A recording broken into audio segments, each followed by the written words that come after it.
Advocate आनंदा पंढरी वाकोडे सचिव या पदासाठी उभा आहे आणि आता उद्या 12 वाजेपासून 3 वाजेपर्यंत मतदान राहणार आहे. त्याच्यानंतर निकाल राहणार आहे.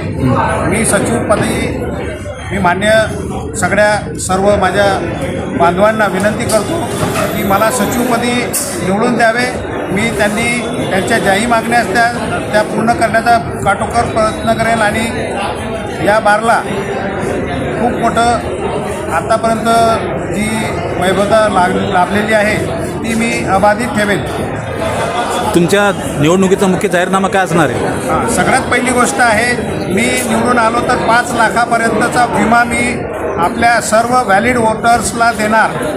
दुसरी गोष्ट अशी आहे की आपल्या फॅमिली कोर्टात आणि जिल्हा न्यायालयात जाण्याचा जो मार्ग आहे त्याच्या संदर्भाने पाठपुरावा करणे, AC बाथरूम करणे, बाथरूममध्ये ACची आवश्यकता आहे ती करणे इत्यादी कामं आहेत. बरेच काही कामं आहेत. त्यातल्या एक महत्त्वाचं काम आणखी इथं जी ॲम्ब्युलन्स आहे ती पहिले दवाखाना झाला तेव्हा ॲम्ब्युलन्स आली होती, ती ॲम्ब्युलन्स सध्या बंद आहे.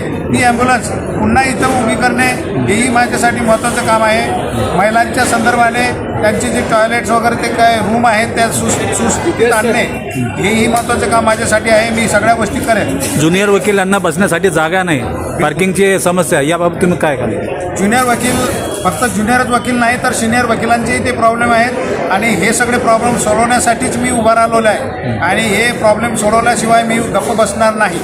वकील मित्रांना तुम्ही निवडणुकीच्या दरम्यान काय आवाहन करणार?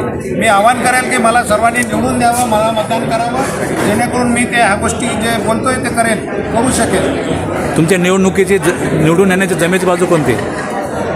जमेची बाजू माझे विरोधकांनीच माझा प्रचार केला, ही जमेची बाजू आहे. तुमचं नाव? मी आनंदा पंढरी वाकोडे सचिव पदासाठी निवडून देण्याची विनंती करतो. क्रमांक? मी क्रमांक 16ला माझं नाव आहे. ओके.